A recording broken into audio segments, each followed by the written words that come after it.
Hey, what's going on, everybody? Penguin back here again from Server 1, representing IC Tribes Lab. And today, guys, we're finally here for the second collaboration that we've promised you guys for a while now. I just want to point out that the new servers that are being represented, guys, we try to get everybody involved. Unfortunately, we did not get everybody involved as we wanted to, but I will introduce the panel very shortly. I just want to first off thank you all for joining. What's going on, everybody? Thanks again for taking the time to get here. Thank you for taking the time out of your day and night to join us. We're going to be talking about a lot of cool things, a lot of the 6-month anniversary content that we've been discussing in the past. We're going to talk about some of the predictions that we talked about earlier, and we're going to see how well we did. We're going to talk about the new updates, Alliance Team Battle, and so much more. So without further ado, guys, I just want to introduce the panel here. So give me a few seconds, guys. We're going to jump on here and we're going to talk to everybody that's here. All right, so first off, from Server 1, representing Server 1, of course, is myself and AJ for days. AJ is going to be a little late. If you don't know AJ, he attended the last one and he is the fastest character, so he will join us shortly. From Server 3, of course, we got the legend Blue. Say what's up, Blue. What's up, guys? There we go. Server 4, unfortunately, guys, Benato had to, unfortunately, bow out. So nobody representing Server 4. The next live event, I'm hoping to get somebody in here. I'm hoping also to get somebody in for Server 5, which we don't have anyone representing. And I'm missing Lord Sesh for Server 6, but he will be joining us eventually. But for Server 7, we got Shanks and Brody will show up. Shanks, say what's up. Yo, guys. Perfect. And then for Server 9, we got brand new folks joining us from Server 9. Last time we only went to Server 7. So I want to introduce and thank Gotham and Big Baby G. Big Baby G, I believe, is going to be a little late. Or actually, no, he's here now. So what's up, guys? Thank you for joining and say what's up to the crowd. What's up? This is Gotham. Doing? Perfect. Sorry, late. Awesome. Yeah, no worries, man. I'm glad you showed up. Better late than never, right? So Server 15, guys, a brand new server that we added. The last time Dash was here, he was representing Tribes Lab, but now he's also representing his server, and he brought a friend along. So Dash and mysterious friend, can you please introduce yourselves? Hey, what's up, guys? Glad to be here. How's it going? Got Odysseus right here. Perfect. Yeah, so Odysseus decided to join us and represent Server 15, guys. And lastly, we missed 16, unfortunately, but we got Server 17. I got Mr. Auditor, the very own Confucius here. Say what's up, man. Hello. They say the best for last, right? Yeah, saving the best for last. You can say that, sure. We'll stick with that. All right, guys. So thank you for joining again, and everybody live here, thank you for joining. We will do Q&A questions at the end of the event. We will pause at question 3 with the panel and actually take the Discord questions. Dash will be reading them out. We'll be answering them. While you're in the live chat, guys, feel free to ask any of these any of the questions that you have. They are part of the live chat. So if you want to ask a lot of questions from your own server, folks, please do it there, and we will take further questions at the end. So we will try to wrap this up in about an hour and a half. Hopefully by then we'll be good. Last one went about 2 hours. So without further ado, guys, I don't want to take too much time. Let's talk about what's on everyone's mind. Some of the top players here, guys, I want to bring this up. What did we think about the overall 6-month anniversary? We talked about it before. Now I want to talk about the conclusion. What do we think of the closing ceremonies? What do we like? What we disliked? And what we wanted but didn't get? Does anybody here want to start? If not, I will. I mean, Dash, I know you're always on this, so go ahead, Dash. You're the first one to unmute, so I'm going to let you do your thing. Go ahead. Yeah. I'll go ahead and start us off then. So I feel like the anniversary was honestly quite a big success, and probably more so than some of us were expecting, and about as much as others, you know. My big thing here is that obviously I'm sure Bandai wants to squeeze as much money and time out of this game as they possibly can. They want it to go on for a while, and I feel like I've definitely seen a much more active and committed player base than we did before the introduction of the 6-month anniversary event, and that alone, you know, sort of tells to the success. I definitely like most of the new characters. Well, actually, like all of the new characters. I just wish CM2 Sasuke wasn't, you know, non-functioning in PvP events at the moment, but that's another story. And then as far as things I didn't really like very well, you know, I was hoping that they would throw in a step-up banner in the middle of the anniversary, include the anniversary characters, and not just something they sort of seem to haphazardly throw in at the end. You know, all of us were a little bit disappointed with the new Sakura, especially, was pretty garbage. not a huge fan there. But honestly, on the whole, I feel like Bandai did a really kick-ass job with the anniversary event, especially with ending with this new Mode Alliance team battles. And I know we're going to talk about that quite a bit tonight. But yeah, I mean, overall, definitely a success. Little bit of bad here and there, but I mean, I feel like as far as keeping the community together, they did it. Agreed. And one of the things I want to just jump in real quick, you alluded to, is the fact that they kind of threw in the last minute banner. So here's the thing that bothered me most. Okay, so I made a video about CM2, I made a video about Orochimaru, Sage Naruto, and Jiraiya. So those were great characters, and they followed the whole step of the anime continuing from the storyline, right? They did Master Pupil, Master Pupil. And then everyone was like, yo, we're going to get a Tsunade, and we're finally going to get a UR Sakura, which a lot of people, surprisingly enough, were hyped about, because like she's a great character in the game. And a lot of, especially I'm assuming the female base, wanted a UR character. Instead, we get a mother and daughter, not for an anniversary, but we got it for an update. And this is what kind of bothered me about this update. What I liked about it was the fact that they brought some great characters out, like you said. But what I hate about it is they made a copy and paste of the 1 million download. It was literally the same thing, copy and paste it over. They gave us Step Up banner, they gave us Abyss and FG, they gave us 4 new characters.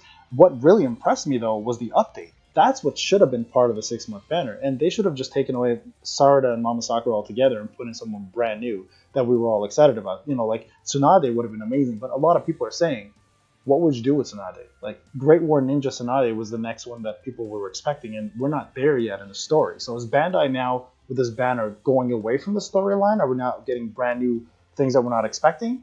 Are we getting to Boruto territory now? And they're pausing with Naruto, or are we looking at other things? What do you guys think? Like, are we now going to look at Boruto characters more, or are we still sticking with Naruto Shippuden? I think it's just the Uchiha show, and that's it. That's all that matters in this game, honestly. Every new character, Uchiha, or someone related to him, that's it. You know, Naruto has no place in this game. Okay, so that's fair, and I kind of agree with that. Okay, so what do we want? What are we missing? Like, we got Alliance Team Battle. We'll talk about that later. Forget that for a second. This was an anniversary, so I want to ask the new folks, like, let's say Gotham and Big Baby G, like, you guys are brand new to this panel, so I want to hear your thoughts. Like, what did you guys like? What did you guys think was missing? What would you have seen different with the 6-month anniversary? Go ahead. You got it. All right. So personally, what I really liked about this 6-month anniversary is that they gave us 2 URs for free, because, you know, as a free-to-play player, it's not exactly easy to pull these URs, especially the banner ones.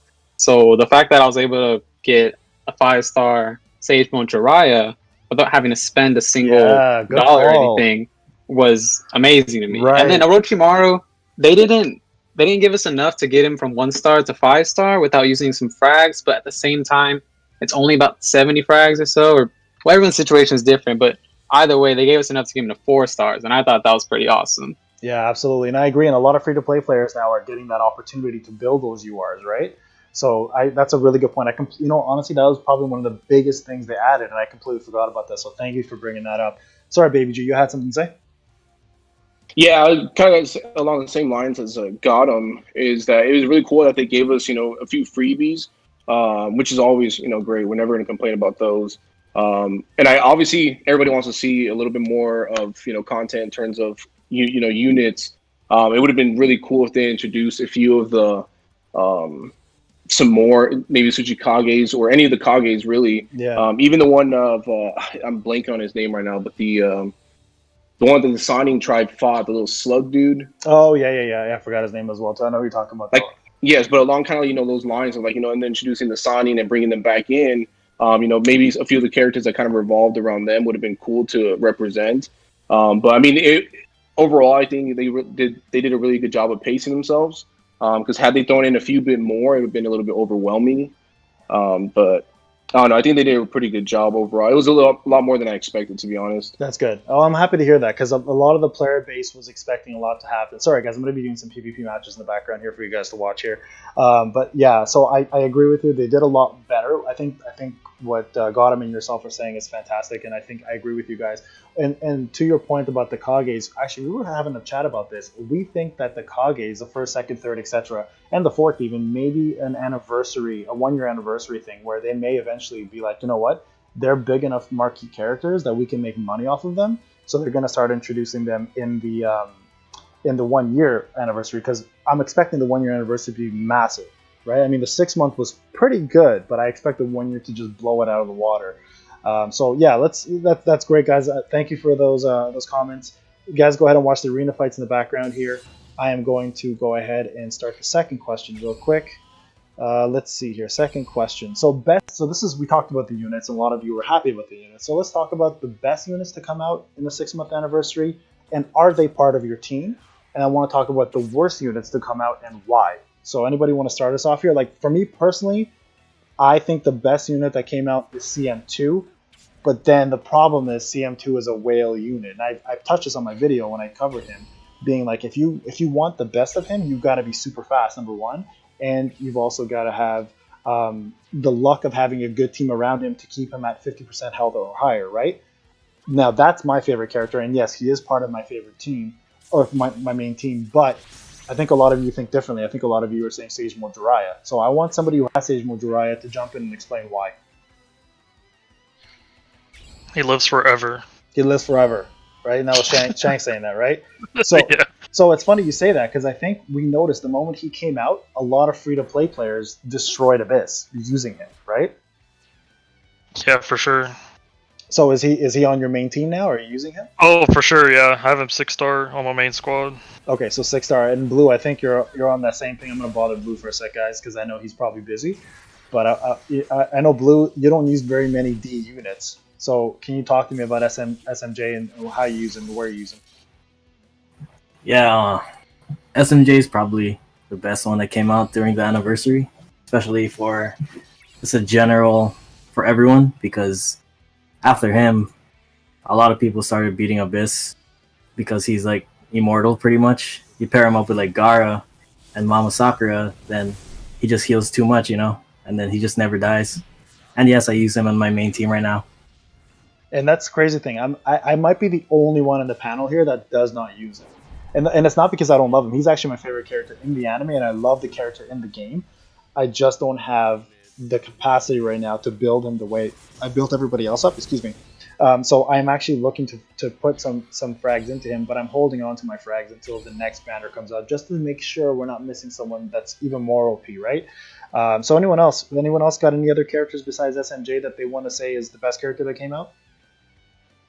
So I would actually like to chime in here, because I know, Payne, you even referenced me in your video a little bit on your SM Naruto showcase. Right. I was one of the first people to be very, very pissed about SM Naruto, and how, I was like, all right, we just got Payne, this amazing hybrid T-nuking support, and then we get this shit.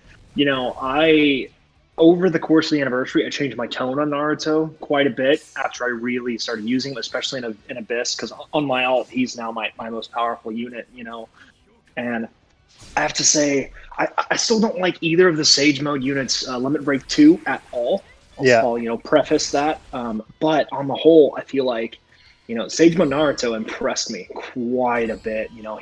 His support seemed lackluster at first, but it was a nice little addition. The heal was a good bonus. For PvE, the guy's an absolute monster, especially, just like as Blue talked about with SMJ throwing them with Gaara and Sakura. I felt the exact same way about Naruto. Right. No, absolutely. And D nukes are honestly pretty hard to come by, because even a lot of the stronger T units are just lacking in stats. And so to have a T unit that puts that much damage behind his blows was just, it was a breath of fresh air right there. Absolutely. No, and I agree with you. And I think he's actually the coolest looking unit, in my opinion, in the game, bar none. Like, the most confident, the most well thought out character, I think. And I think they knew what they were doing when they made him, because a lot of people were waiting for Sage Mode Naruto to come out. And realistically, he's the only other character that came out after the UR Naruto. So we're waiting a while for a brand new character to come out as a main character even. And we don't even have a Boruto character outside of the SR version. So I totally agree. SR Naruto is huge. And I know, Blue, you put a ton of effort into it. So I agree. He's amazing. And I'm hoping to use him in the Alliance Team battle against Hidan when we decide to fight him, because we need a lot of good T units against a lot of the tougher D units. And if I remember correctly, I think the Hidan Abyss was one of the hardest Abysses in this game. I think that might be one of the only ones I couldn't finish as well, too. So definitely good recommendation there. All right, let's jump into the worst character. We don't have much to choose from. So we had Sage Mode Naruto, Sage Mode Jiraiya. We have the Orochimaru, which we all named COVID Maru, which is I mean, it's not very funny now with all the spikes of COVID, but you know what? He does look like it. And then, of course, we had CM2. I'm not going to include Mama Sakura and Sarada in this conversation unless you guys want to, because they're actually considered part of the update, not the 6-month anniversary. So we can actually include them if you want. I think bar none, people would agree the new Sakura was the worst one. But let's talk about the main 4. I think personally, unfortunately, and I hate to say this, Orochimaru was probably the worst character to come out, even though he's a great character. Does the panel agree here? Anybody want to chime in with that? I agree. Yeah. I built him up, put him on my main squad for like a day, and then I retired him. But I can see his uses. Yeah, totally. And now I'm going to ask you guys this: when you say your main squad, are we talking about PvP main squad? Or are we talking about PvE main squad, or both? Arena. Okay. Anybody actually use them for arena? So I actually use them. I'm one of those weirdos that has a tank team built up, mostly because all the URs that I've gotten have been defensive units. Okay. And this is Odysseus. I don't have right? Yeah, this is Odysseus. Perfect. Okay, go ahead, man. So, no worries. I've got like none of the good nukers. So CM2, Itachi. I only very, very recently pulled Datara, so I just had terrible luck with nukers. So I've always built this tank team pretty much from scratch. And I recently added on GS Oro, and he's been really good. He's helped me punch up a little bit further than I usually do. I've had the tank team for a while now, and I've been hitting people like 30, 40k stronger than me. But now I'm able to hit like consistently almost like 70k stronger because he just applies so much damage reduction, and the crit rate reduce is so big. Yeah, and that's exactly it. So when I covered in my video, a lot of people didn't realize how much damage increase rate 12% was. First off, until we started doing FG, and we're like, holy shit, we're barely hurting this guy, right? But the real star of his kit was literally that 35% or 38% crit down. So using him, are you noticing people that normally crit you are not critting you as much? Yeah, and it's not just that, it's that even when they do crit, the damage they do is so significantly less that I can heal it off immediately. Right. So you have a hybrid team of tanks and healers then in there. Yeah, so I've got SMJ just because he's an amazing hybrid of tank and healer, but then I've also got Karin, Tsunade, and Mamasaku. I really want Chio, now that they've fixed her passive, to heal like she's supposed to. But she's one of the units that I'm actually still missing as well. Okay. So there you go. Someone is actually using him. So would you consider him the worst character to come out, though? Or because you haven't had access to the other characters, you feel like you don't Unfortunately, I would still consider him the worst in comparison to the other ones. Just based on like what everyone is meant to do. Everyone else just does what they're meant to do better than what Great Snake Oro does. He's still an amazing unit. Is just in this list of 4, he happens to be the worst. Okay. All right, that's cool. No, I'm happy to hear that. So thank you for that. All right, guys. So that pretty much answered that question. Let's move on to question 3. All right. So the notorious chat system that came out. Now we were looking forward to a chat system for this game for so long, and they finally introduced it, and all of us were like, "Oh shit! Finally, we get to like chat to people and talk to people on outside of Discord." And then you put in one word that says an appropriate word. First off, I want to ask for people that are on this panel and people on live chat, are you using the actual chat in the game? And if not, are you still using Discord as your main source of communication? And if you are using the chat, is it mainly for alliance recruitment, or are you doing more with it? So talk to me, guys. Like personally, for server 1, we literally have Rack who trolls people. Shout out to Rack. I know if you're watching, rock on. All you're doing is trolling everybody, and it's hilarious. I personally stay out of it. I try to at least. And then we have people like Solus, shout out to Solus, who shows her score in Alliance Team Battle. And then we have random alliances recruiting, but nothing else. So I don't know about you guys. So let me know what you guys think about this chat. So, Mr. Starter here. I think the chat serves its purpose is to communicate with your alliance members and people like on the server. I think the main thing we use it for is to get the Discord information out to our members so we can talk without being restricted by the profanity filter. Because but like you mentioned, it's the one word and it's inappropriate, but I had nothing inappropriate in there. I don't know. I thought it was weird that. No, I agree. And there's a lot of words that are inappropriate. I think somebody wrote the word "how" and it cut it off. Like I wrote the word "videos" because you guys know how I do. I just tell people watch my damn videos. That's usually my go-to. But now it's like you can't even put that in there because video is a banned word. And the worst part about it, and Mr. Otter, I think you made a good point. They don't even tell you what word is inappropriate. Like you got to start searching. Like what did I say in my sentence? That's English, perfect English, without any grammatical errors. What did I mess up on? And if anybody knows how these filters work, are they using a Japanese/Korean filter and converting it to English? Does anybody know how this works? I know other gacha games are very similar to this that are made by Japanese, Korean, Asian developers. I'm not sure, but I think like part of it is like they check each word, and like if there's a combination of letters that are quote unquote banned, they would try to eliminate that word and block it from being used. I think that's okay. Yeah, so yellow from S4 is saying the word ho and how or hole is banned because you have the HO in there. That is ridiculous. Anybody else? Like, are you guys using the actual, like you said, Mr. Otter, the tool is to serve to recruit. Have you guys actually, as the top guilds and top players, have you recruited additional players on your server through this chat where you wouldn't be able to do it in Discord? Dash here, and I haven't used that chat for any level of recruiting, because if I type in the word today, no, it's gone. Me, gone. How, gone. So almost any single time I want to actually get a message out there, which is not often, and most of my server 15 alliance, I'm sure, has a nice running joke now, because I'll just rage in the Discord all day long because I can't type anything. So honestly, to me, the chat is just a steaming pile of crap, and I hate it. But just like, Auditor said, its main purpose to me is getting my Discord link out there, as many spaces between those words as I need to make the link actually, come through in the chat. But other than that, and maybe typing up the word Kakuzu next, if I can, if it allows me, that's really it. Yeah, no, for sure. So now we have some of the biggest guilds or alliances. Sorry, I say guilds sometimes. Alliances in the game here. We have ISC, we have Clover, we have Mythic, we have 15. What was the alliance there again? It's not Konoha because that's 17. What was the? No, we are Renegon. Renegon. Okay, that's a Renegon. That's okay. So you guys, have you guys actually recruited any new players? Like with new alliance team battle here, has the chat served this? Like I know Dash, you're saying it has not, but I'm talking to some of the bigger guys like Clover, Mythic. Have you guys actually recruited people? Like ISC, we actually got, I think, 2 brand new players from that chat. So have you guys done that at all? We got a few players that were in Mythic already that never joined Discord back into Discord. Perfect. Which was good. And we did our Mythic 2, which was kind of our feeder alliance. We did get a bunch of people from that. In fact, the Mythic server has blown up since the chat started. Yeah, no kidding. You invited all of us, and we're not hanging out at your Mythic home. So hopefully we're not invading. And same with Clover, we kind of jumped in and did the same thing. Now, onto that point though, feeder alliance. I just want to. This is a topic that got brought up recently in chat, and I want to just. It wasn't part of my questions, but I want to bring it up. Can Shanks? Can you explain what a feeder alliance is? Because we have one as well at ISC. Can you explain how it runs, what the purpose of it is, and if people are interested in the newer servers, how they can join it?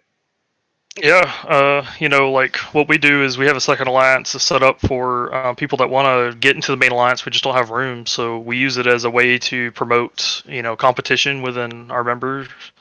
And if you drop below a certain point, we might drop you down to our feeder alliance and bring somebody up who is actually doing what they're doing. Not to say that people aren't playing the game, but sometimes people don't play the game. Yeah, exactly. No, and I agree. And that's exactly it, guys. So for the folks who are interested in joining a top alliance, as you know, usually it's very full, especially with the new alliance team battle, which is coming up shortly as a question. If you are looking to join one of these top alliances, most top alliances will have, as Shanks alluded to, the feeder alliance. And if you guys are looking to get to the top, you've got to start somewhere at the bottom. And it doesn't mean you're joining just a no-name alliance. You're joining an alliance who's looking to develop and get bigger, and eventually they take the best people from those alliances, prove themselves, and move them up to the main alliance, and the other ones move down. So it's still an extended family of the main one. You still get to chat, you still get to learn, you get a lot of the benefits. The thing is, patience is key in this game, and I always say this game is a marathon, not a sprint. You got to make sure you pay your dues before you see the outcomes, right? It's like any other job you work or any other game you play. You got to put in the time, you got to put in the effort, as a lot of these players have. So thank you for explaining that. Yeah, no sweat. All right, so let's talk about the next question. Sorry, guys, give me 2 seconds here. Got to jump on. I'm trying to do a couple things at the same time. All right, so actually, you know what? Before we jump on to question 4, we've talked about chat. we're going to actually get to the questions on Discord. So Dash, do you mind please jumping on Discord and reading out a few of the questions for us? And guys from the panel, feel free to answer however you want to answer. Yeah, absolutely. And I was pretty impressed because I feel like in comparison, especially to our first collaboration event, we are getting a lot more high quality questions, actually. I was really impressed, because last time there was like 7 different people who's just like, how much money have you spent on the game? And I'm like, no, get out of here. So this one that comes from a Clover member in Server 3. What's the most unexpected thing that they did for this anniversary? Good or bad, doesn't matter, just most unexpected. Anybody want to start there? Got him here. So for me, the most unexpected thing they did was they gave, like I mentioned earlier, they gave us free URs that we could eventually get up to 4 stars or 5 stars. I didn't think they would do that ever, to be honest, but they did, and I thought it was a really amazing thing they did of giving us that power to free-to-play players. Agreed. I think that was probably the best thing they did too. Sorry, go ahead. No, go ahead. Absolutely, this is your time. Go ahead. Yeah, I think the event was good for free-to-play players more than actually like whales or anyone who pays for money for this game. Because for me, I kind of felt it was lackluster. Like I felt like this is just like an event to build up like hype for the 1-year anniversary. Like the events were kind of not so great. It was just basically FG and Abyss. In my opinion, it was basically a money grab. Just to have it's 6 months. Let's see if we can squeeze some money out of this cash cow. Yeah. But yeah. So I also think it takes away some impact if they have an anniversary event like the 1-year one, unless they make it bigger than this event. Like they have some kind of new like FG bit thing or a new Abyss thing, some kind of new type of event, like with tokens or something, like the SR Sasuke or. Yeah, like the free character, right? The free character. Yeah, right. Unless it's something bigger, and like maybe a UR Boruto or something, right? Yeah, maybe. Yeah, it's about time we got a UR there too, for sure. I agree. It's called what? Like Naruto X Boruto Tribes, right? Which Boruto? No, I see, like, it's called Sasuke X Sarada Tribes. Got it. You're mistaken there. Okay, great. No, that's awesome, guys. I totally agree with you guys. Let's jump on to the second question, Dash. Okay, so this one is going to be, pertaining to sort of the end of the anniversary here. So it says right here, this was from Cart Knight. After, at the end of the anniversary, looking at everything, where do you think the game's headed from here? Do you think the game is going to continue to grow, or do you think players are going to continue to slowly drop it? And this, I think, sort of relates to, sort of the introduction I gave earlier, where I felt I've seen the community be a lot more active and involved since the anniversary has come out. But this sort of begs the question of, now that the anniversary is over and we're going back to our normal, it seems just endless cycle of Abyss and FG, do you guys think we're going to keep seeing some growth here, or is it just going to, stagnate a little bit? I can touch on. Actually, go ahead. You got it. No, I was just gonna say. So, just real quick on my end, personally, like I think a lot of us who have invested a lot of our time and money will probably stick around only because how little the game requires you to actually be around, right?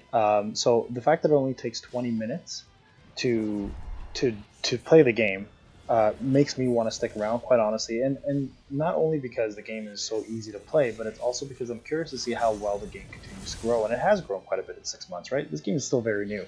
The only thing now that I think makes it harder is the Alliance team battle, which makes you dedicate 2 hours of your life at a certain point in time with your Alliance.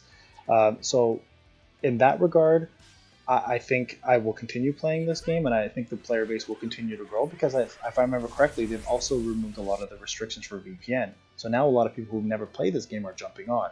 So we're seeing fresh new blood, and a lot of the veteran players don't want to quit because of the time and effort. So that's just my take on it, guys. I kind of feel like this is more of like an idle game, like on your phone and everything's idle. Like after a certain amount of time you spend at each day, you just have to check it maybe once every 3 or 4 hours to get the shop stuff, like the arena shop and the tower shop, and maybe the marketplace scrolls. Yeah, right. So I think it's good if you're busy and have a job, and you just play for to relax at the end of the day. It's a nice, easy game. No, agreed, totally. Anybody else have any? Are you guys sticking around, or are you guys thinking of like leaving sometime soon? Mythic's here to stay. We've kind of built a pretty good family, so even if the game starts doing bad things, I think as a Mythic family we'll stick around. Good. I think ISC is the same. Yeah, Big Baby here with Server 9, and I think it's the same thing that applies to us. I think the chat really helped open up to a lot of players that kind of felt like they didn't really have a way to reach out and join that alliance or that that family, that community that they were searching for. I think it has nowhere to go but up, to be honest, because I know a lot of us that have been here since the beginning that the game came out. We kind of hit a plateau, to be honest, and like we were, it was monotonous at some point. It was just doing the same things over and over and over again. And then once all these things got started introduced, it kind of just helped get that breath of fresh air, as they had mentioned earlier, to not only new people but new units and new to break the meta, because I think that's what a lot of us struggled with. A lot of the top players is that we were using and seeing the same team being reflected at us, and it was just a matter of outspeeding somebody. But now it kind of puts in that perspective of like, well, you can actually use one of your favorite units to a certain extent to keep that that interest in the game. Yeah, no, totally agree. You guys made fantastic points, and I think we're all on the same page about this for sure. Okay, let's move on to the next question, guys. Thank you for putting in all those answers. Alrighty. So next question here, and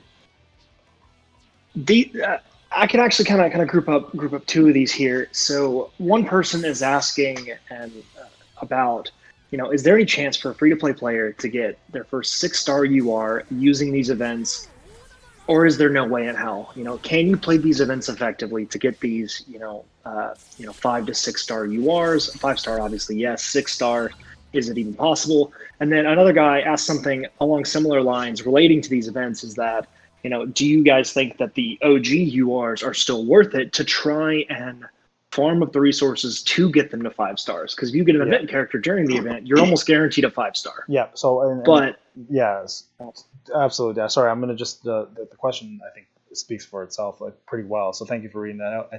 First off, the first thing you mentioned, or the last thing you mentioned, are the original UR characters worth it? And I think it's a resounding yes from everybody here, and they should be. So Gara, Heavy OG. I mean, you can add Naruto Kage in there as well too. Kakashi exactly, across the board, right? So Kakashi across the board is probably the most used character that actually does the most. So best you are, hands down. I would agree at this point. He does have the biggest impact. Now, the one thing I will say for those folks who are wondering, is it worth putting your UR tokens into them? Absolutely, 100%.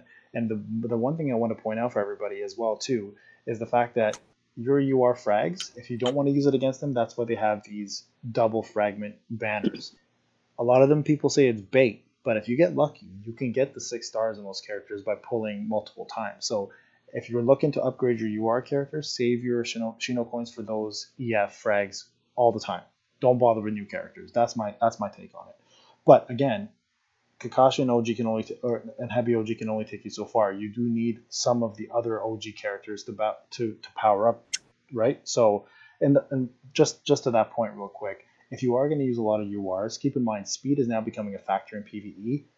UR speed scrolls are still the rarest thing in this game to get outside of Awakening Orbs and Scroll Talisman and stuff. So you are going to need to spend some Shino coins on Orochimaru shop if you want to speed them up quick, or you have to get lucky with RNG. That's my take on it. Sorry, guys. Anybody else jump in? Feel free. I don't know. From an event standpoint, if you're smart with your Shino coins and you're free-to-play player, you need to wait for the banners for the characters you want. And when you see the character, you go for it. And if you get it day one before the event starts. Then you're guaranteed a 5-star UR. And then everything else you get is gravy, and having a full team of 5-star URs right now is perfectly acceptable. I don't think by any means you need to be all 6-star URs, because I would say less than 0.01% of the players have that. So keep that in mind. Agreed. to be successful. Yeah, and honestly, to your point, Shanks, like a lot of the DPS nukers don't need 6-star. The 6-star only helps them survive more, but their nuking happens with 5-star. Right? Absolutely. Yeah. Absolutely. And that's kind of what makes the tank URs a little more UR heavy in terms of what you need to invest. You actually need to get them to 6-star to see their full potential, so you can get their damage rate reduction up. So I guess to your question, Dash, to the question sorry that was presented, can you get a 6-star UR as a brand new player? No. You'll have to add in pulls to do that, but not from an event at least. So just save up your UR frags if you have a character in mind and put it towards that. Anyone else want to chime in? Anyone else have any opinions, any strategies that maybe we haven't discussed? Yeah, actually, so I think sort of piggybacking off of what Shank said there, if you want a 5-star on the way to 6 for these events, getting that unit day 1 is critical. I mean, I did the math. I think on the last Abyss, I could have pulled, Naruto day 3 or 4 and still gotten him to 5 stars just because I cleared the Abyss. But having not cleared the Abyss, you got to get them day 1 through 3 really to make sure you get them 5-star. But then, I was able to do those things, and my Jiraiya is sitting at, I think, 200 frags over 5-star, past his limit break. So, for some of these events, I mean, I think you can get pretty damn close to a 6-star, if you play it correctly. But, I mean, getting it early on in the event is critical. And if you miss it, if you really love the character, keep balling for it, during the event if you really want. But, like you said, waiting for the extra frag banner is most advantageous if there's anything specific that you want. Because otherwise, again, not day 1, those rates are just going to work against you, and you're just going to get, several clones of random shit you don't need. Right, totally. Okay, let's jump on to the next question, guys. We're going to do 3 more here, so pick your best 3, and then we'll move on to the rest of the event. Okay, all right. So I have some questions relating to sort of game mechanics as a whole, some questions relating to the level cap, and a few things relating to alliance battles. Is there anything you guys want me specifically to hit before we move on? Let's leave alliance battles out for now. Let's talk about game mechanics. Okay, all right. So I actually saw several people asking questions specifically relating to team building and the stun meta, which I thought was interesting, and I'd love to hear y'all's thoughts on that, and including a guy, Chimichanga, from my alliance as well. What makes a unit good other than just being able to stun, and how do you think Tribes is going to make better units, who are good without needing the stun? And, can you make viable teams, at a high level that are not focused on stuns? And, which characters are going to be critical for those team builds? Yeah, anybody want to jump in for that? I have an answer, but I mean, I'd love to see the rest of the panel. So anybody here doesn't have a full stun team can kind of share their success? Big Baby, or you go ahead. No, again, Big Baby, go ahead. It's all you. Big Baby here with Server 9. I do not have a stun heavy team. I'm still missing Korean Deidara. The only ones I do have are Heavy, Kakashi, and I believe Mama Sakura. And to be honest, it is a little bit frustrating, especially when you watch your arena battles and they're just sitting there, not able to do anything. However, I do build in terms of tankiness and healing, to be honest, and trying to be able to outlast that stun. That's honestly the only advice I can give, is to put someone with a massive amount of healing first to get that full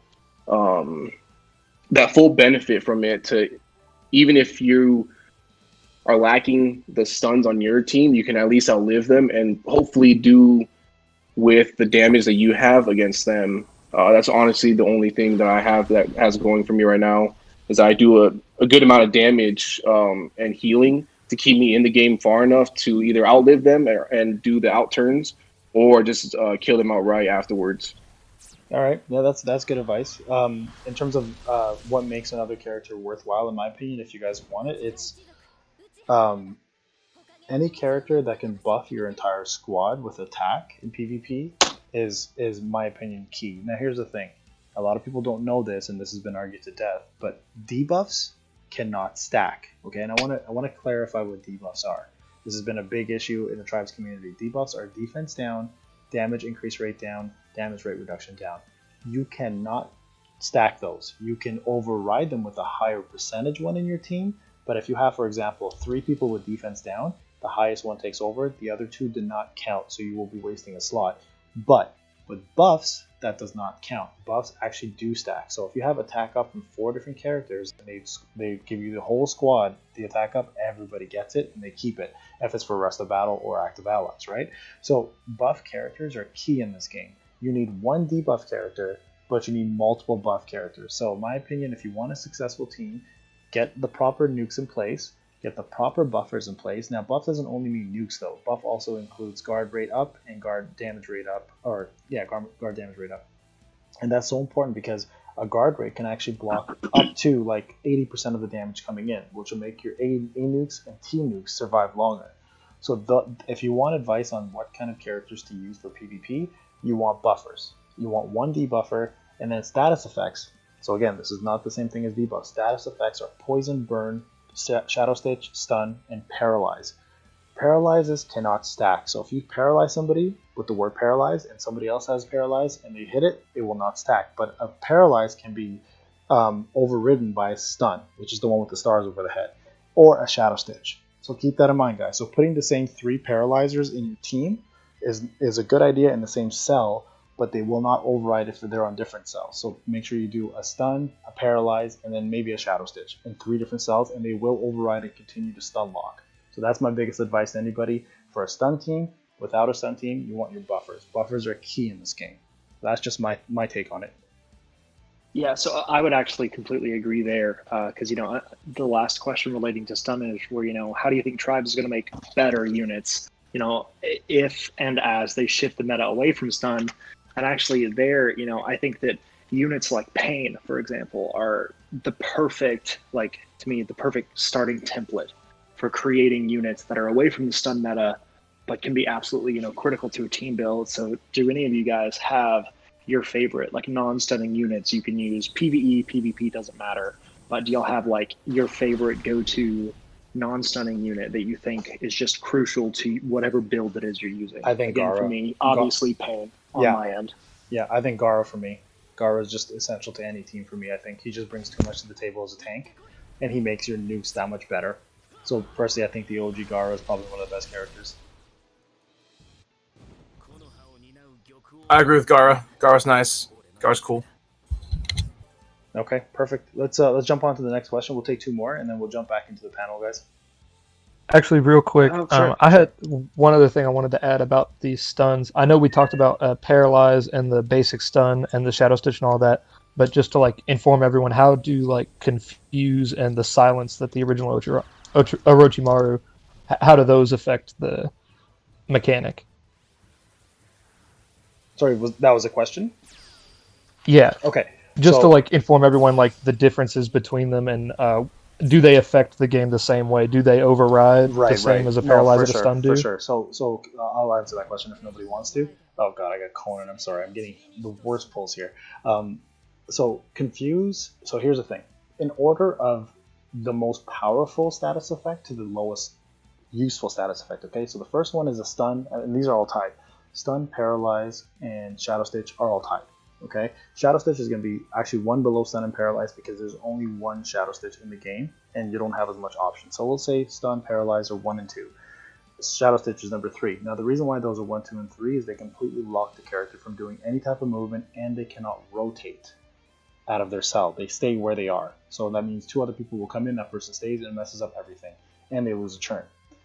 The second one is Silence. Third one is Silence. Silence is the next best CC because silence does not allow you to. It does allow you to rotate, but it does not allow you to do any tribes, co-ops, or any jutsus. So it pretty much negates everything except for basic attack and a skill 2. You can still do a skill 2. Okay, and then lastly, Confuse. Confuse is the worst of them, even though it has the best percentage. And there's a reason why they did this, right? Silence is the second worst. They give you 60%. Confuse is 100% for a reason. Confuse, you still rotate. You can still do a jutsu. You can still do your tribes, you can still do your co-op, right? And sometimes Confuse will actually rotate people into better rotations. It's rare, but it can happen. So you can confuse on top of a stun, and that confuse will stay, and they will rotate after the fact or get their move after the fact. But confuse is hands down the worst one. But when you have an AoE confuse like Sarah does, and that's the first one of its kind, it makes it a lot more lethal, right? So the only confuse I recommend is hers. Every other confuse is, in my opinion, completely useless. Silence, fantastic, 60%. It's the base. You can still attack, but nothing beats stun and paralyze. So I hope that helped. Yeah, man. I noticed that those were a couple of stun style effects that just didn't usually get mentioned a lot, so I wanted to make sure they got included. Absolutely no, and that's a great comment, and thank you for bringing that up. That's something for sure that we don't ever talk about until the new Zerida came out. So a lot of people had a lot of questions, so it's a good one to talk about. All right, let's jump on to the last question here, Dash, and we'll continue my summoning streak here. Yeah, I saw that lovely 3-star Conan. Congrats. Be real proud of yourself there. Yeah, thanks. So we have several questions related to level cap, and the majority of them can sort of get bound into one here. With level cap approaching, is there any preparation that you guys recommend? I know I have my own little formula I'm trying to work with here. What do you guys think they're going to do as far as increasing Tower of Eternity floors? Are we thinking they're going to introduce a set amount, or to sort of make things freeform? And how do you guys think that's going to affect the power creep of the game? All right, great question. First thing, watch my damn video that came out yesterday about that. No, I'm kidding. But no, seriously, watch it. But outside of that, I did. Yeah. I just wanted to include the question. No, for sure. No, it's a great question, guys. So I'll bring up my point because I already covered it. Oh my god, I got 2 emails in a row. First thing is save your Ryo. Second thing, save your promotional elixirs because you need a shit ton. Excuse my language. Save yourself the those boxes that you can pick whatever sand things out of them. Save them. The promo stones. Promo stone boxes. Yes, they will actually increase to the second highest now. So you'll be able to get the I think it's the beige ones. Yeah, the beige ones exactly. You'll be able the level 15, I believe, is what it gets you to. Exactly. So save those right now if you have not been doing that. Save your Gamma stones, or no, sorry, don't save those if you're not max. Keep going, obviously, but they will most likely increase the percentage as they did last time. And also, guys, save your Rio not just for your characters, but for those shrines that are going to come out. The main things for the new shrines that will come out is the Shino coin one. So save your Shino coins for that because that is the biggest power increase you'll get instantaneously. Right, so that is my highest recommendation for those, and of course, save your pots. Right, we're gonna get a brand new Sasuke level 75 EXP drill, and those pots are gonna become the new set standard. But your old ones will be able to get your characters to, X amount of levels. And lastly, save your bento boxes. A lot of people are using them now to get characters up. Don't do that, in my opinion. Save it because the new EM missions that come out, the new elite missions, you'll be able to use it towards them, and most likely there will be the Akatsuki mission, so you'll be able to farm some Akatsuki characters such as Kakuzu, etc. As for Tower of Eternity, I think level 100. That's personally one of my favorite game modes because you don't use stamina and you can play as much as you want and reset as much as you want. So my personal opinion, I think level 100 is where we're going. I don't know if anyone else wants to chime in with any other suggestions. I thought they're gonna go to 100, but I hope they increase the Tower of Eternity floors because I just feel like it's not giving me enough for my expenditure here. So I'm spending so much coins every day, and I don't have enough. For you think you want more than 100 towers floors? Or? No, I think they're gonna go to 75. I don't think they're gonna go to 100. Okay. I feel that might be the second one, the next one. Maybe they increase maybe 25 each time. Maybe I don't know. Right. I think 100 is a little too much right now. Okay, fair point. Oh, but look at that. And this is actually a good pull for me because now I get to do this. Bam. Sorry, guys. I had her at 1 star. I never bothered pulling her further. Oh, nice. Let's actually get her up now. Okay, well, there you go. All right, anyone else have any suggestions? If not, we will move on back to the panel and start discussing the rest of the topics, guys. We're going to try to finish up here in the next, we'll say 20 minutes. Nope. Okay, perfect. Let's jump on to the next question, folks. Number 4. Give me a sec here. Okay, New Alliance team battle. Here we are. Okay, so this is the biggest mode, guys. So thoughts on this, first off? What do you think about it? Do you guys want to share your strategies in terms of where you are and how you got there? And how many bosses has some of the top guilds down? So alliances, let me know, guys, where we at here. So what do you think about it, number 1? Do you want to share some strategies? Did you attack all SRs? Did you attack URs first? And how many bosses have you guys down? This is Mr. Arter from 17. Right now, I think we've got all the SRs down. We killed all the SRs first, and then we're going for the URs. And I think we still have all the URs left alive, and that's it. We try to kill all the destroy the bonuses. They have a bunch of bonuses that they get. Yeah. The link bonuses, yeah. Yeah, link ones. We try to get those, like attack down, defense down, all that stuff. Okay. And what was the order that you guys went in terms of killing the SRs? Do you remember? I think it was Sasori first this time. We killed Sasori first, and I think we went Conan next. Okay. You followed that, and maybe Kakasu, I think. Yeah, I think you followed our exact same structure.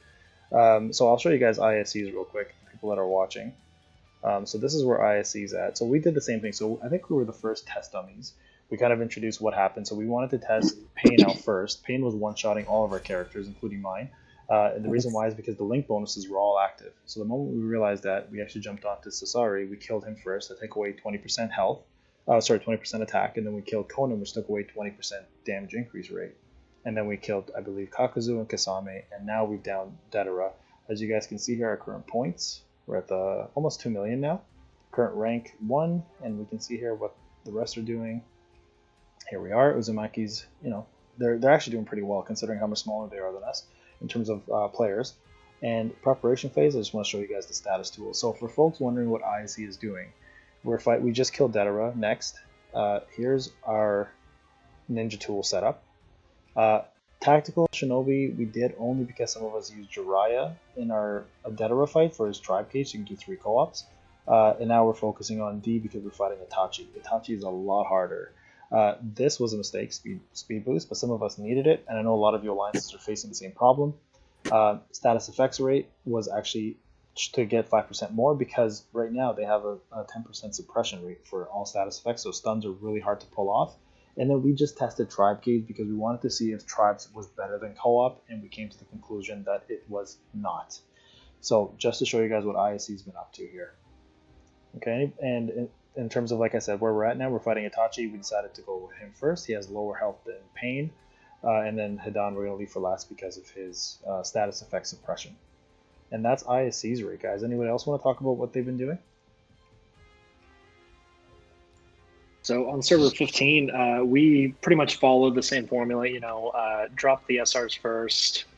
We did Sasori, Conan, but then we did Kisame and then Kakazu because we felt like that, other than Hidan, most of these characters didn't really have a super high base guard rate, as far as how they actually function in the game. So we felt that, and of course, Kakazu had a pretty low health pool, so we thought it was most critical to try and get Kisame out of the way, and we didn't expect our alliance to perform this well, for the very first team battle. Mm-hmm. So we definitely prioritized Kisame first because him alone, making up 20% of the defense in DRR is just absolutely massive. Absolutely. And, since then, that's a really, really excellent first 2 days here. We're about to start day 3 here in just a little bit. And, now I'm like, all right, well, we did all the prep. Not really sure if we're going to be able to nuke down any of the URs. So, now we're just sort of like, whatever anybody needs, just go for it. Because, we've rocketed up the leaderboard. We're at number 1. We're staying at number 1 by quite a bit. We're above number 2 by about, like 30% here almost. So just for us, it's like, all right, well, we did really good setup. Now let's just sort of enjoy getting rewards, upgrade whatever characters you want to upgrade, and we'll just see, what we can do from here and how we can improve upon this for next time. Right, perfect. No, that's exactly. I think we're kind of adopting the same strategy now. No, we can't beat Itachi. We don't have enough time to do it because the first day was a test day. Second, if we did everything right the first day, we would have been probably set. But because we didn't, I don't think we have enough time. So we're actually doing what you guys are doing as well too. We'll see how the numbers go. Now, do you guys, anyone here want to chime in? Do you guys think that we're going to get this once a week, twice a week, or sorry, once every 2 weeks, once every month? And are we going to be seeing different variations of character combinations like Team 7, Team 11, Team 1, whatever the case may be? Like, are we going to be seeing, are you guys seeing heroes, villains only? Like, what do you guys think time frame and character wise? I kind of think it's going to stay, the Akatsuki for a bit. I'm not sure if it's going to switch. Really? I don't think it makes sense. So you think we're going to get them back and forth, like back to back every time? For now, maybe they're gonna switch it up. I don't know, but I feel like they might do this once a month for like a week.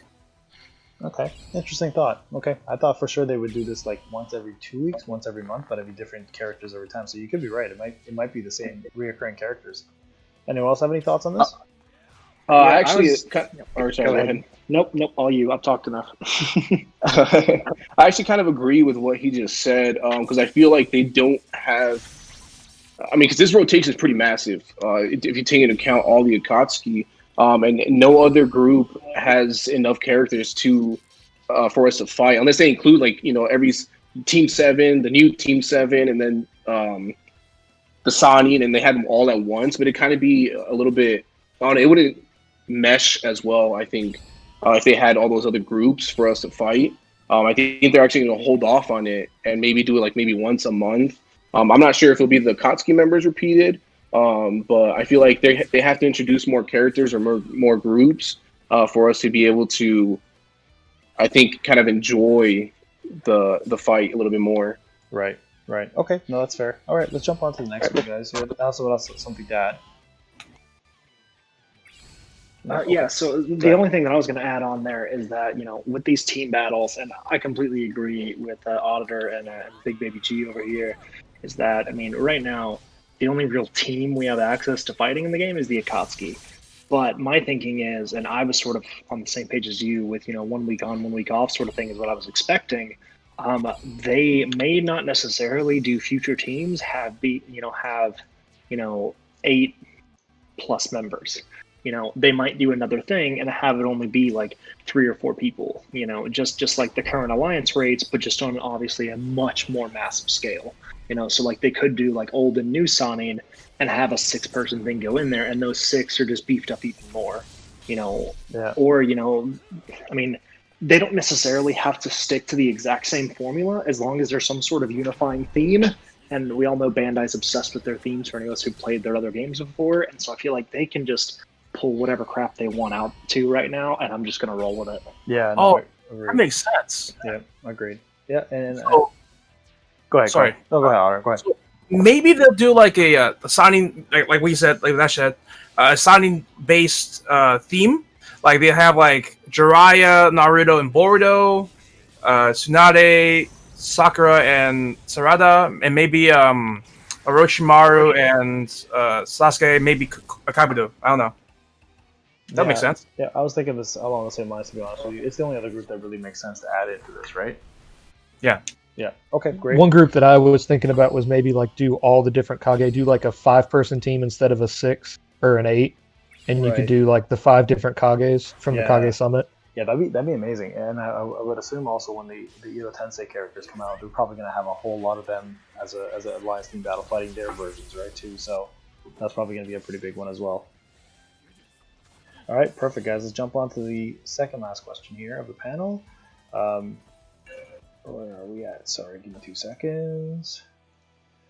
All right, question number 5. Next unit predictions. Are we still following the storyline after this Boruto mom and daughter banner? Like, are we now doing something completely different? Like, what this threw a wrench into everything we thought was happening.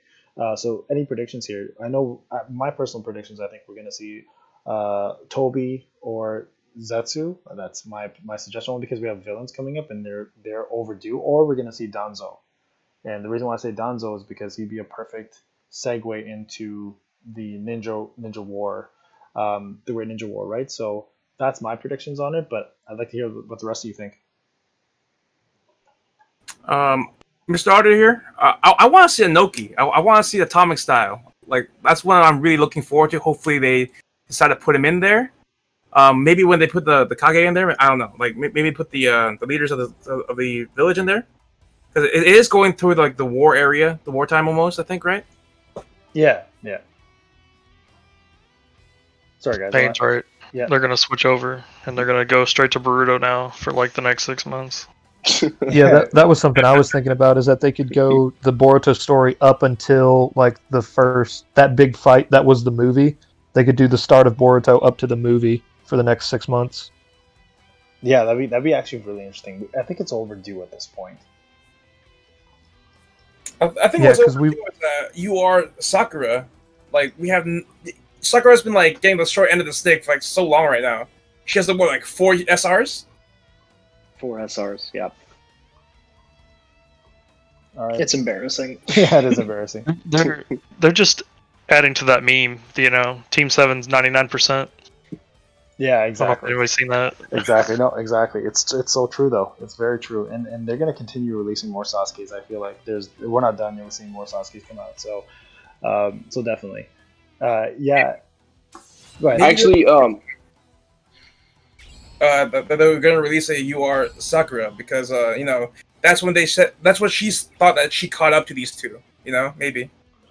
Yeah, we're thinking the Ninja War one would probably be the only UR Sakura we're gonna see. I'm surprised. Like the best Sakura we have in this game so far is still the T Unit Sakura, which is the original OG. She deserves to be a UR in herself, but the fact that they haven't released a new UR for her is kind of embarrassing considering we have two UR Naruto's and like what 3 or 4 UR Sasuke's now. Yeah. So it's pretty bad. It's bad showmanship in my opinion to Bandai to do that. But hey, you know what? We'll hopefully get a good version of her, and she'll probably be the most OP character in this game. So hopefully, Yeah. let's see what happens. Too many Southgate simps. But also on that note, I could also see them doing all the Jinchuriki since the Akatsuki went around capturing them all. That's right. That's right. And I'm hoping to see a better version of B, and I'm hoping to see the other monsters as well come out too, right? So the tailed monsters, that'd be kind of cool to see. A new version of Garo would be really cool too. A Kazekage version that has that in him as well would be kind of cool. That would be a really good format for the team battles. Would be taking on all the 9 Jinchuriki. That's That would right. be an amazing. And I think format. they have now. A lot of people don't know this, but they already have the tailed beast in the actual file, so they're actually supposed to be part of this game. So hopefully we'll see them sooner than later. And they're, like you said, Alliance Team Battle will be a perfect place to put them in. So hopefully we'll see that. All right, guys. there's a lot of. Oh, sorry. Go ahead. No, go ahead, please. Go ahead. I was going to say, mention as well that how you guys mentioned, there's a lot of ways they can go about it because I feel like they can also do something with the Hokage. They already have Naruto, they have Kakashi, they have Tsunade, and I feel like they just continue that on from not only just the Leaf Village, because even if they do the Leaf Village, I mean, they have enough for the new, Alliance battle, but also kind of introducing maybe the prior teams, like Minato's team. I would love to see Minato introduced into the game, and maybe even young Kakashi or Obito or Rin, as part of that they're introducing as well. Kind of seeing a flashback moment before they start going into Great Ninja War or even into Boruto. Sounds like a lot of one-year anime units to me. Yeah, exactly. I agree. It sounds like a lot of one-year units to me as well, too. Well, they're all great ideas, guys, and I'm really hoping that we see a lot of this happen because this game has been growing exponentially lately, and I hope they continue to do so. And I didn't watch the live Crunchyroll stream with Mita. A lot of people have been memeing him, obviously. I don't know who the hell he is, but apparently I bought his Rolex. But yeah, I mean, if they continue doing this in this path, I think they'll be very successful for a pretty long time. All right, last question, guys. Let's get to this before we get to the Q&As. Are you guys still enjoying the game? Are you guys going to continue still playing the game? And if so, how long? I'm definitely around, for a while, and the biggest part of it, and we sort of hit on this before the anniversary. Before the anniversary, the biggest part of it was always the Discord, the communication, the sort of camaraderie, and I feel like the community's pretty awesome, actually, especially as far as mobile gaming communities that I've been a part of go. But then, especially now after the anniversary, we have a event that actually requires collaboration. And to me, that alone just increases the longevity almost exponentially, in my opinion. Good answer. Anybody else? Yeah, Odysseus here. I kind of feel the same way. Just now that we have something that requires us to talk a lot more, it's gonna increase the relationships we all form. I remember when I played a similar game a few years ago. It was Marvel Strike Force. The most conversing we ever did was always whenever we were trying to do alliance battles. So now that we have these massive team battles that we can do for a long week at a time, it's really going to help the community grow and stay together and have something to work toward.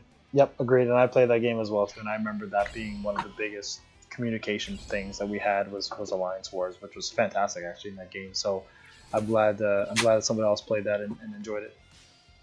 Yep, me too. On that note as well, Odysseus and I have already discussed it. We played right around the same time too, so it's funny to sort of have all those parallels jumping back and forth. For sure, for sure. All right, guys. Before we close up the question and go to the Q&As that are on the live chat, anybody else want to add anything, or are we good? I think I'll still play the games, Mr. Otter here for Server 17. I feel like I'm still gonna play the game, but I'm not sure if I'm gonna spend any more money past what I've already spent. Yeah, and talk to us about that. You had sent me something here today, and I found it pretty funny because I think a lot of us original players up to Server 17 actually have now have stopped completely being whales or even dolphins, or even we've pretty much become free to play players now, although our accounts are nowhere near free to play. So tell us about what you told me about. Oh well, yeah. For me, I have a problem with spending money in the games because like I get into it and I spend an enormous amount of money. I think it's just too much. Because like I want those, I want to collect it. I want to get all those high level characters. But it gets to a point where it's not worth it for me to spend more money to pull those characters, especially if they take like 100,000 Shino coins and all these bundles. And I feel like I'm addicted to like this gambling, this gacha kind of thing. So I would really recommend, if you do have this sort of problem or issue with gacha or online gaming in general, I would really look into the gacha games, Addicts Anonymous, or the Computer Games Addicts Anonymous, or even Substance Abuse and Mental Health Services Administration. I think there's also like a national problem gaming helpline. I think it's 1-800-522-4700 to help you with your gacha addiction. Is this real? Yes. Okay.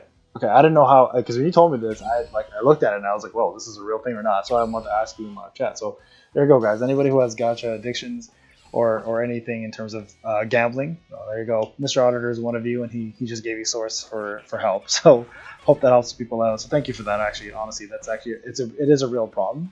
So I'm glad somebody brought it up. Okay, yeah, guys. Find me a Discord, and I'll talk to you about that. Exactly. There you go. Perfect. So thank you for sharing that. Without any other additions, guys, we're going to jump into the live Q&A. So, guys, anybody who wants to ask anything on the Q&A, feel free to do so now, and we will go ahead and discuss it. So we'll take questions now, guys. So go ahead. Mr. Keep in mind, they're behind on the YouTube just a bit. Yeah, that's true. Mr. Otter answered. So, Matt at home, directed to the other whales, do you guys think you'll be spending money past what you have already spent? Why or why not? Okay, so that's already been answered. Let's see here. AJ for days, can you admit defeat? So listen, asshole, you're at work right now. You're not even chiming in. Yes, I will admit your characters are faster. And I said this to you earlier. If I wasn't showcasing every single character in this game, I would have destroyed everybody, as I've already been taking over Server 1 forever. So yes, I will admit defeat for this one battle. So yes, good job. Who else here? Someone just asked, what kind of unit do you think Obito will be? It's a very good question. It's a very good question. Evasion. Add an evasion as a mechanic, and it'll He'll completely evade break. Yeah, that'll completely break the CC meta if we start throwing in evasions with Minato and Obito. That's a good point. Or someone who can clear more of a T unit. Mm-hmm. Now, it's funny you guys are mentioning that because we have a whole brand new section of training gems that we haven't unlocked yet, with absorption, special ninjutsu, additional damage with ninjutsu, and then we have counter. I think he might be an A unit with absorption if he's not an evade unit, so he can absorb more damage because of his skill, right? So that might be a brand new thing they introduce if evasion's not one of it. So that's my take on Obito. You actually just mentioned something really interesting with the counter, is that we only really have one unit with counter right now, don't we? And it's Guy Sensei. Guy Sensei. Yeah, but now the thing is, Guy has an increasing counter. It's already built into every D character. He just has the percentage that goes up. So if you look at your training gems, all D characters have counter, but they're all set to 0. Guy's the only one that actually increases the counter to 18%. Okay. Yeah, yeah. So that's something that actually shout out to Toes. He talked about. We researched quite a bit together. The oddest research I've ever done. I'm not gonna lie to you. Toes always comes with the weirdest things for me. Um, and now he's asking me how thick is your money. So I'm not gonna. So yeah. So it was actually a pretty good discovery. And then we found out if you look at the training gems, everyone's set to 0, and if you increase that, you actually end up increasing counter rate for all the units that you have on your team. So yeah, great question. Let's see here. I Yes. saw another question here that I think Sure. is really good because it's gonna reference some of the things you talked or mentioned in a couple of your videos here. Is Sure.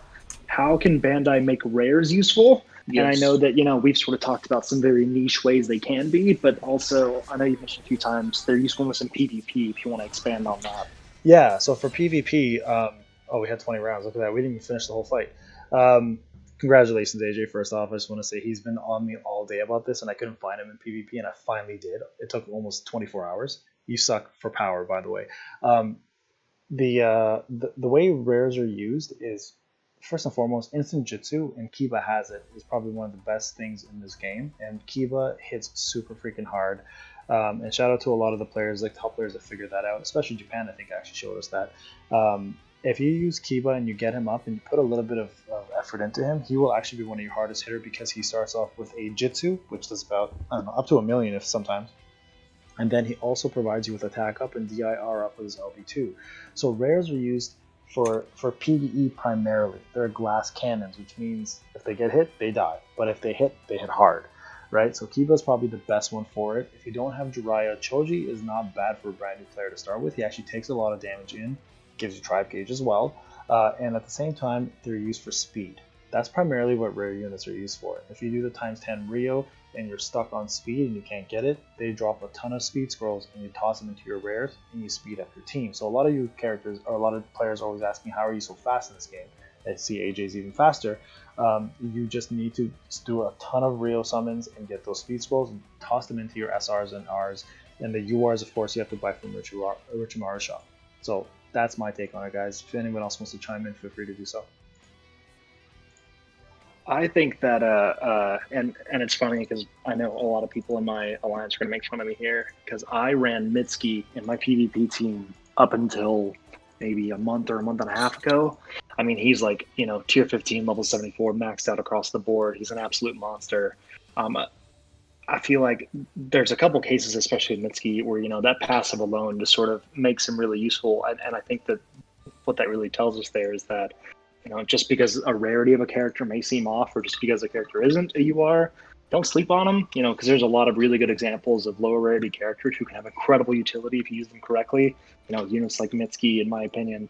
A lot of people don't use Yamato and Suigetsu for some reason. And sort of along the same lines there. And so it's one of those things you just have to consider that, URs don't necessarily rule the game and everybody has checks and balances, which is nice. Yep.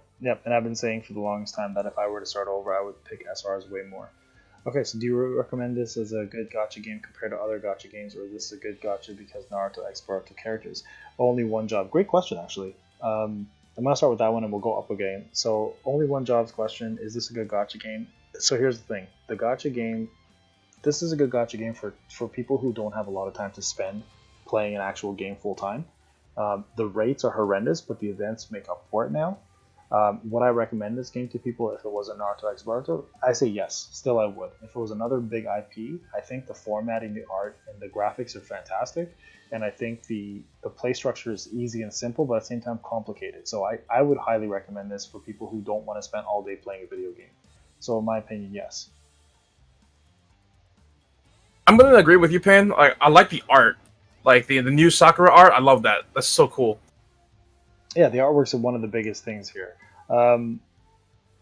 Anybody else want to chime in on that? And do you guys think this is a good gacha game?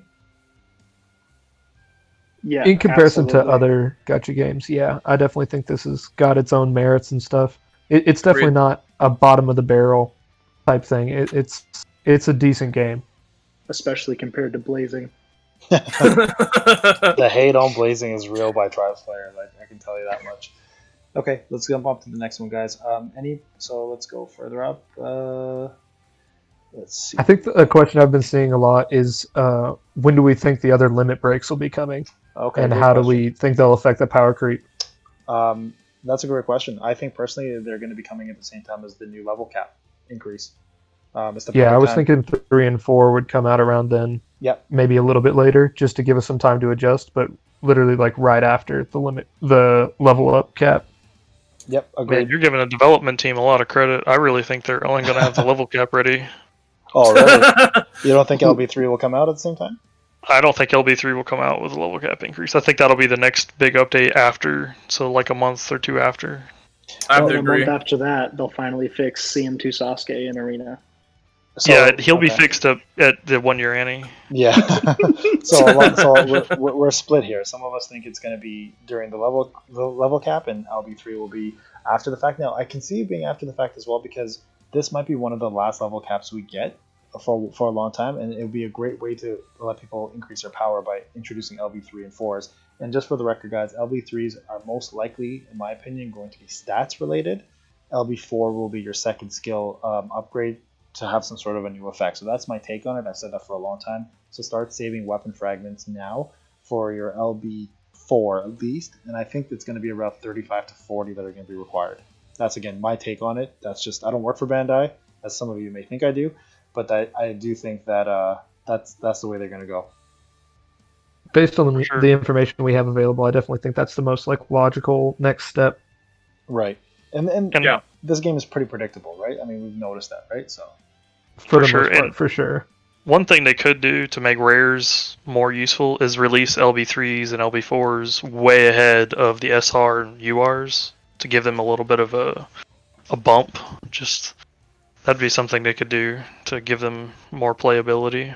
for sure, Like for the new like characters coming out, they just have the LB3, LB4 unlocked. I think that'd be a good idea. yeah, that'd be nice because they're so behind now. There's so many characters that they have to do all this for. It's gonna take forever. All right, let's jump on to the next question, guys. Autumn here specifically has a question for Shanks and Brody. Brody's not here. First off, how dare you? Please let me stay fastest in the server, please. Okay, so that was a comment more than a question. So shout out to Autumn for that one. Well, When will y'all be including the new servers? So Ghost Hunter, that was your question. I will be including them for the next live event. I'll be going up to the brand new servers just to see how some of the new whales and some of the new players are doing. So definitely we'll check out for that. We might actually do a live event for the tier list next time to show you guys how we create the tier list and our conversations about it. So you guys might see how the tier list is comprised, and maybe we can get your feedback. he's asking because he's in Mythic, but he's also in Server 21 as a Mythic player and wants to participate. Gotcha. Okay, thank you for clarifying that. So let's go to the other question. Do you think they'll add a UR to Nade and Sakura that's mad at home? Yeah, I think they will personally. I think we talked about this earlier. Probably the Great Ninja War is probably when we see a UR to Nade and Sakura. I don't know if anyone else can think of any other time that they would have that, but that's my suggestion. The only other time that I feel like they would add a UR Tsunade and Sakura would have been for this past event, and then they just didn't. Yeah, exactly. That was it. That was the Exactly. moment. The perfect setup. Agreed. 2 events in a row, really leading up to it, and then nope. Agreed. Sorry. All right, no, exactly. And Rice Farmer, do you think rates will go up? Yes, I do think they will go up. I don't know if anyone else feels this way, but if you keep trend on Bandai's games, they usually increase rates as the game gets older to continue bringing new players in. So we will probably see more step-up banners. We'll probably see increased rates in probably say a year and a half, 2 years, but nothing before that, in my opinion. Let's see. Payne, what juice do you drink? I don't drink juice, bro. I drink water. One of the other questions was asked by another member of my alliance here, Sure. Nick. Thanks for chiming in and repping here. He was asking, of the units that have not yet been released into the game, who do you think is going to be have the biggest yes, I just saw potential to that. break the game? Just saw that. Okay, so I don't know. You guys go ahead with this one. I have my own opinions on it, but Madara. Madara? Yeah, easy. So here's a question: why Madara? I'm curious here. So the only Uchiha so far that has been dominant, I mean there are many right now, has been Sasuke, right? Itachi came out, he was a great nuke, but he wasn't dominant. Sasuke is great. You do not think they're gonna put Madara in the same boat as an Itachi? No, like look what happened to that dude when he entered the anime or even the manga. Like he just destroyed everyone. Yeah, I agree. I mean, Like, like, Madara's gonna like just wreck everybody. Like they're gonna I have mean- like an event maybe, I think, and you all have to fight the whole server maybe, just like fight Madara, you know? yeah, I Yeah, mean, if it's alliance team battle, it'll just be him. Fair A enough. one-person alliance It'll team have, battle. like, it's 10 just billion Madara HP. Madara and the Susanoo, and you have the Kage on your side, and you still have to just fight him, and you just won't do it. Fair enough. Fair enough. Okay, let's go. Oh, down that's to a good actually- idea for an event. Sorry, that's a good Okay. idea for an event where the whole entire server, all the alliances, come and fight Madara. I think that'd be a great event. Yeah, no, It'd be that, cool to get like a 3-star unit from that, like as a freaking like, hey, good shit or something. You know what I mean? yeah, no, for sure. And I think these are all great ideas. And I wish Bandai would listen to some of the community ideas. I think they have been better at starting to kind of jive with what we're thinking. But in terms of events, I think this is where they're kind of lacking. They kind of need to start putting a spy in here and kind of listening to all of our ideas, because I think our ideas will make the game that much better. For sure. Keep in mind, this game is 6 months old. This Exactly, game is very literally still in development. Exactly. It's Yeah. very, very new. They could have a think tank and like have like the top players from each server like give their input or something like that. Yeah, Again, no, for giving them sure. too much credit. If they ever start doing their own live streams when they do updates and stuff, like they may start inviting YouTubers and things of that nature at some point. But 2-3 years down the line, easy. Bandai's pretty sticky. All right, sorry guys. So I have XIX Bounty who's been asking a ton about joining Clover. I'm just gonna say contact Blue because he's the leader. So XIX contact if you're still around, or Bounty if you're still around. This is your man. One of the questions: you think Blue will actually talk in this event? Just so you guys are aware, right now, the Legend Blue is currently busy playing Genshin Impact, so he's betraying us. So I'm gonna just see what he's doing right now. So a brand new game came out, Genshin Impact. He's playing it. That's probably why he's not talking. He told me he wasn't going to talk, and I told him I was going to call him out for it. So here we are. Next question. Do you think they will add Ascension thing to surpass 7 stars? I don't think so. The reason, so Fizzy Smith, that was a great Definitely question. not. Yeah, we've had that before, the question, and I think the reason why it won't come out is because LB6 is going to take about 2 years to come out, and you're going to need like 70 fragments for your URs and like 100 weapons to even get that done. So I don't think it's going to happen. I don't know if anyone else feels that way as well too, but I know an Ascension system is a very popular thing in a lot of gacha games, but I don't see it happening in this one. I think if they added that, it would break the game in terms of like a lot of players would honestly stop playing, because at that point it'd be way too hard, and you would have to invest a crap ton of money and essentially become a whale at that point to even attempt to be a part of that Ascension part. Agreed. Yeah, that exact Yeah. concept is for me exactly why Blazing, I mean, I was already sort of dying off Blazing, but Blazing released that exact same concept either earlier this year or later last year. And I mean, the second it came out, all of the god tier units are just complete shit in comparison to all the new stuff they throw out. And and granted, on that game, they were already bad about making older things obsolete, and the power creep was so incredibly absurd. I mean, you couldn't even compete. But I feel like I really hope that they stray away from that sort of shit, because the last thing they need is to throw some big BS forced power creep just to screw with us. And not only that, but I mean, if they keep leveling these characters up and power scaling up so high, eventually you're going to click on Tribes, it's going to become Dokkan, you're going to see Goku and Vegeta. For some odd reason, you're playing a whole different game. So, I don't even see them. I mean, let's be realistic. These are ninjas with chakra. They're not meant to blow up planets and stuff. So I hope they keep it relatable to how they're doing. I think they're doing a fantastic job, to be honest, in terms of keeping the game very realistic. And I don't want any swimsuit characters. I don't want none of that. I actually want them to finish the manga, introduce some old characters from maybe the old school games or the old school animes, right? The kid ones, and do some extra promotions here and there. And I mean, they've got a ton of content to go on, right? So I'm really hoping that stays the same. And I honestly wouldn't mind, and I love this in gacha games, is crossover events with other animes, right? Like a Bleach crossover event, Hunter x Hunter, anything like that. That'd be amazing to kind of see. But again, we're not there yet. This game's way too new. There's still a lot the game needs to fix in itself before we see any collaborations.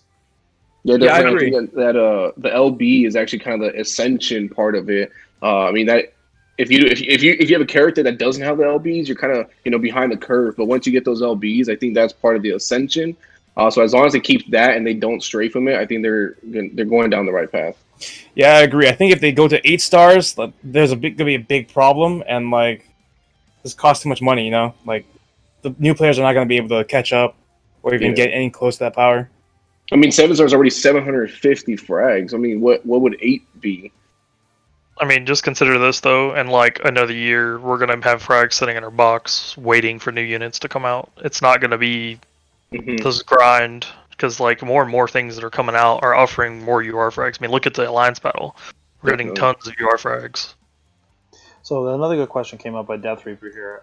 So any important events in the game happening between now and the 1 year anniversary?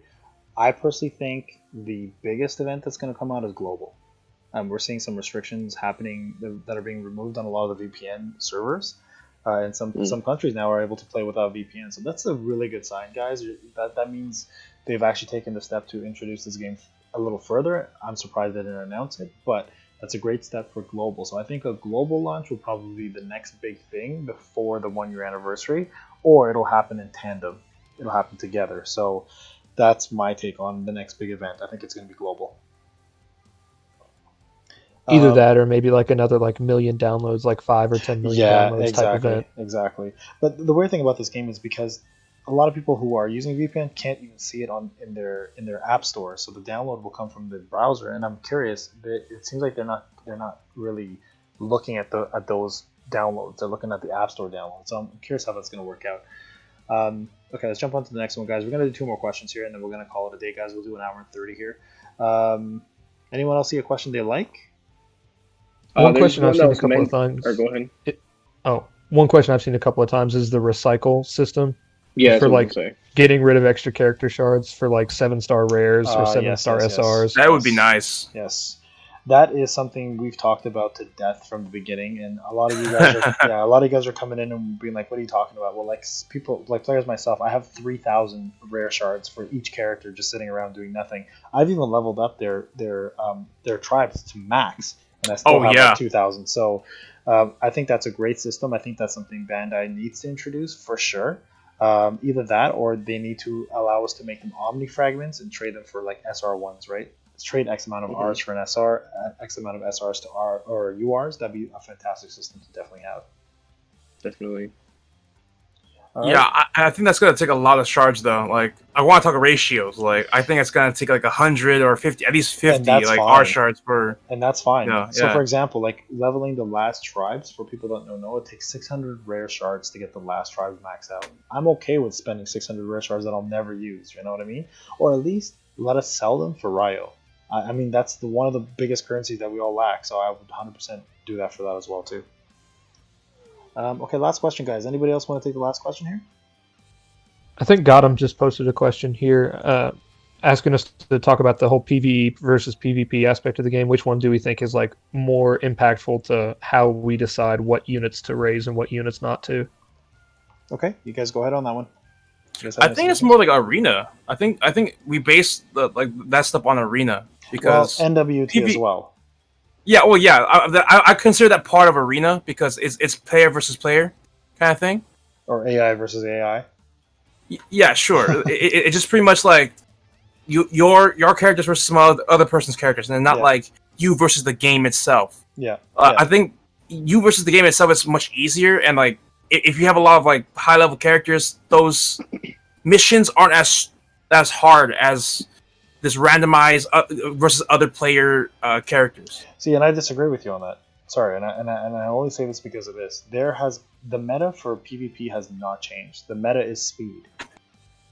Like, you have speed, you win in PvP. As you saw with AJ, his team is crap, but he still beat me, and that's because he's faster. Sorry, AJ, I know you're still listening. Hopefully, but with PvE, there is a staple 3 or 4 characters that everybody needs to have: Kakashi, Hebi, Boruto, and one other. But then the other characters are all based around what the actual event is.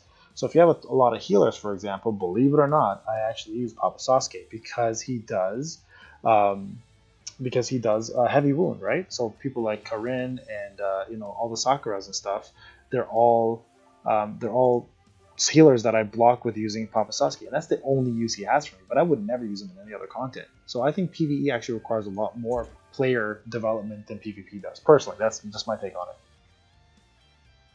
I think that I would definitely agree with that assessment here because I mean I think that my true enjoyment of this game spiked whenever I saw during The Last of Us that I would actually maybe be able to clear it, and all of a sudden I'm sitting here combing my roster like, oh crap, I'm getting really close. What can I do? Oh look, I've got this 4-star Haku just sitting here. Can you do anything here, buddy? And so it's forced me to use units that I wouldn't normally use. Absolutely. I mean, I spent the last week upgrading T Sakura, the OG T Sakura, because I absolutely undervalued her at the beginning. And in PvP, I'd never throw her anywhere. But Right. PvE, I mean, she's almost god tier to me. Yeah. It's made me use so much more of my roster and so much more thought put into it that, like, honestly, I could care less about what I rank in arena, and I'm almost just picking opponents randomly at this point because I'm like, all right, let me move on to what I actually care about here. Agreed. Oh, I thought you guys were talking about like standard missions. I was talking about standard missions and like elite missions. Those things, not like the events. The events are a little bit more challenging, and you have to decide which character to use. My bad. I thought it was like just standard missions. Right. All right, guys. Well, that's gonna be the last question here. This is we've now hit the hour and 30 mark. I appreciate everybody coming in. I appreciate the time the panel took to come and do this. I know a lot of you have families and friends that you would rather be visiting, but stay safe during COVID, obviously. So we're all here enjoying this. I want to say thank you to all of you guys for obviously attending and for all your questions and time, guys. Thank you for the second collaboration. We will do another one eventually, hopefully a tier list one that you all can join and kind of see and think like some of the best players and maybe even give us some suggestions that we were missing, right? So keep doing your thing. Yes, I will be covering other games as well. Genshin may be one of them, but we won't talk that here. Enjoy the rest of your night, everybody. I want to thank everybody for coming out, and I want to thank the panel for taking the time to do this. And we love the community. We continue to keep growing and keep playing this game, guys. And let's reach for the sky with this. Have a great one, everybody. Definitely. Have a good night. Thanks for having me, my man. Have a good one, guys. Thank you. Yeah, man. Thanks for having me. See ya.